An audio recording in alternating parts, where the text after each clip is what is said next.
సందీప్ కిషన్ హీరోగా నటించిన సినిమా ఊరి పేరు భైరవ్ కోన.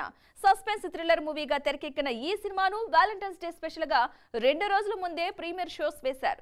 మరి అవి చూసిన ప్రేక్షకులు ఊరి పేరు భైరవ్ కోన రివ్యూలో ఏం చెప్పారో చూద్దాం.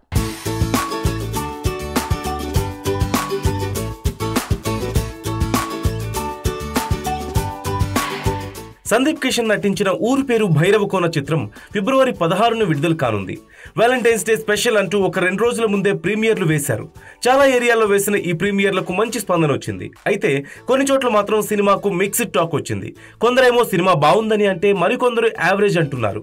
మరికొందరు పర్లేదు డీసెంట్ మూవీ అంటున్నారు. ఇలా భైరవ కోన సినిమా మీద రకరకాల చర్చలు మాత్రం నెట్టింట్లో నడుస్తున్నాయి. ఫస్ట్ హాఫ్ పర్వాలేదనేలా ఉందట. ఇంటర్వెల్ మాత్రం అదిరిపోయిందని, సెకండ్ హాఫ్ బాగుందని చెప్తున్నారు. విజువల్స్ టాప్ నాచ్ లా ఉన్నాయంటూ, పాటలు వినడానికి చూడ్డానికి బాగున్నాయట. ఇక ఆర్ఆర్ కూడా అదిరిపోయిందంటున్నారు. ఈ ఫ్యాంటసీ థ్రిల్లర్ అదిరిపోయిందని, బొమ్మ బ్లాక్ బస్టర్ అని మరికొందరు చెబుతున్నారు. విఐ ఆనంద్ మరోసారి తన మ్యాజిక్ చూపించాడంటూ చెబుతున్నారు.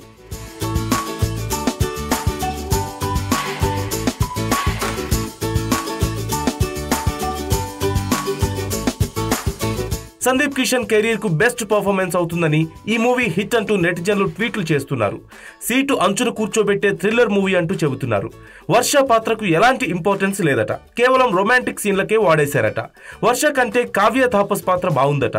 ఆమెకు ఇంకాస్త స్క్రీన్ స్పేస్ ఇస్తే బాగుండేదంటున్నారు. వైవ హర్ష, వెన్నెల కిషోర్ పాత్రలు బాగున్నాయంటున్నారు. అలాగే దర్శకుడు సెకండ్ హాఫ్ ను అంత ఇంట్రెస్టింగ్ గా మలచలేదని, అద్భుతమైన ఇంటర్వెల్ తర్వాత వచ్చే ద్వితీయార్థం నీరుగార్చేశాడని, ఒక పాయింట్ కు స్టిక్ కాకుండా సబ్ ప్లాట్స్ లో తికమక్క పెట్టాడన్నట్లుగా చెబుతున్నారు. సందీప్ కిషన్ కు మాత్రం ఇది బెస్ట్ సినిమా అని, ఈ మధ్య కాలంలో ఇంత అద్భుతంగా చేసిన చిత్రం మరొకటి లేదంటూ అంటున్నారు అందరూ. మొత్తానికి సందీప్ కిషన్ కు భైరవ్ కోన రూపంలో హిట్ వచ్చేలా ఉంది. గత చిత్రాలతో పోల్చుకుంటే ఇది బెటర్ గానే పర్ఫార్మెన్స్ చేసేలా ఉంది అంటున్నారు.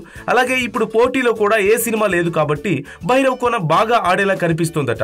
ప్రీమియర్ షోస్ ద్వారా పాజిటివ్ టాక్ ను సొంతం చేసుకున్న ఈ సినిమా థియేటర్స్ లో రిలీజ్ తర్వాత ప్రేక్షకులు ఎటువంటి తీర్పిస్తారో మరి వేచి చూడాలి.